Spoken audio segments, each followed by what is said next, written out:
Hello everyone, it's Old Guardian here. Today Hearthstone released this rather lengthy statement that basically tells us that hey, there's a balance patch coming this week. Well, balance patch days are usually Tuesday and Thursday, and it's already Tuesday, so it's not today. So we can probably expect to see a balance patch on Thursday, most likely, based on this, and that they're going to make a bigger balance patch that is going to change the direction of the game. Hey, that sounds really interesting. What do they really say? Hey everyone, we've got a really big balance patch planned for later this week. Changes to around 30 cards. 30 cards, that's a lot. Including buffs and nerfs and a few wild changes, which is something the wild community has been asking for. The state of wild has been pretty brutal recently, and okay, they're going to address that. Since this patch has different goals from most other patches, I'd like to provide you all with some more context as to what we're thinking and how we got here. In this patch, we're attempting to address issues we have cropped up with the overall health of Standard. Hey, that's awesome. That's something that I think has been going on since 2019, roughly. 2020, 2021 was when it really started to get worse, and then on from there. But as opposed to correcting issues with the health of specific meta, alarm bells started to go off with the design team when we noticed the power level of Hearthstone didn't seem to drop much, if at all, after the recent annual rotation. Okay, they're actually not talking about the same health that I was talking about. What health are they talking about? This sparked a lot of internal discussion about certain gameplay patterns in the current meta. Yes, those gameplay patterns, I agree. Particularly hyper-efficient AoE board clears, alright. Board is getting cleared. Really hard to play board-based decks, alright, I agree, problem.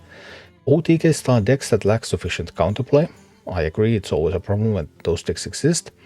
And powerful legendary cards like Zarimi, Reno Lone Ranger and Wheel of Death, which tend to either end the game on the spot or create such a dramatic swing in the game state the game can feel like it is effectively over. Alright, so fewer board clears, fewer or at least more counter-playable OTKs, because the game does need combo decks. The game needs there to be OTK decks.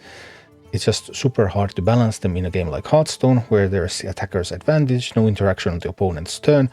So they tend to either be too weak or too strong, and when they're too strong, then the game really sucks. When they're too weak, then there might be some symptoms in the meta, but that's less noticeable as long as they are somewhat playable. Anyway, yeah, okay, and well, Zarimi, who could have possibly guessed that printing Time Walk for Hearthstone would cause problems? I mean, I sure didn't see that coming. Reno Lone Ranger, yeah, that's totally bonkers, that card, Wheel of Death. Okay, while these cards are a lot of fun for the players playing with them, it was clear that those playing against these cards often felt they had little agency in their ability to affect the outcome of the game. Increasing the overall feeling of player agency is our key focus with this patch. That sounds nice. It will continue to be our key focus in future patches until it feels like the trend of powerful low agency cards and archetypes has been reversed. We think it's fine for there to be exciting, dreamy and lower agency cards in the game, but not if they're also the most powerful cards in the game. Alright, so that sounds all well and good, addressing AoEs, OTKs, cards like Zarimi, but where is it really going to take us? Have they really thought this through? And what has really been the problem with Hearthstone meta? Because when you really start to think about it, right now people are complaining about board getting cleared every turn, OTKs and stuff. What did people complain before that? Well, people complained about near infinite resource generation, unpredictability of generated resources. Anyone can have any kind of answer at any time and you just won't know, because all of that stuff is generated randomly, so you can't play around anything. And we're going to go back to that, right? Because all of this random discovery is still in the game. So if you remove lethality, so that these decks that are uninteractive but they are effective at killing the opponent, well, if they go away, then we go in the situation where people generate resources, and the real skill in Hearthstone over the past years has been the ability to make quick decisions with randomly generated resources. You generate resources randomly, your opponent generates resources randomly. Neither of you knows what the other one has. Even probabilities of what the other one has are kind of flimsy because they can be from any class. So you just try to put together the most difficult to counter proposition with whatever random resources you get. We don't really have that in this meta. This meta, the decks that are just too effective, too lethal for that to happen. But if you take away that lethality, then we come back to this main issue that I think Hearthstone has had that really started with Descent of Dragons in 2019. Late 2019 was the beginning of Hearthstone's slide to this infinite resource generation. Of course, it took some time. It took more than a year before Hearthstone was really there. But that was like the key moment when things changed. And that is not mentioned in this at all. So they are completely fine with that. They want Hearthstone to be that kind of game. It's a very flashy game where you make decisions very rapidly based on random options that you're offered. And there is obviously some skill in that, but not the same kind of strategic skill that was in the original version of Hearthstone. So yeah, I'm happy that they're going to solve some of the current lethality issues, but I think those are just going to uncover even more clearly some more fundamental underlying issues that Hearthstone has had for years, and that will be super difficult to fix because that would mean fixing the card mechanics of many cards printed over the past 4 years.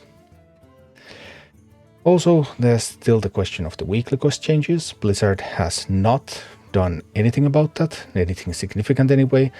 They are still trying to alienate their player base. They are going to lose a whole bunch of players. The rest will need to pay more in order to keep playing if you were somewhat casual player anyway. So that's still completely unaddressed. Obviously, that's a different team. That's not the balanced team. Balanced team works on game balance. Monetization is decided elsewhere. But still, that does leave a bit of a bad taste in anything that Blizzard does with Hearthstone right now, as long as they don't fix their blatant attempt to attack their players.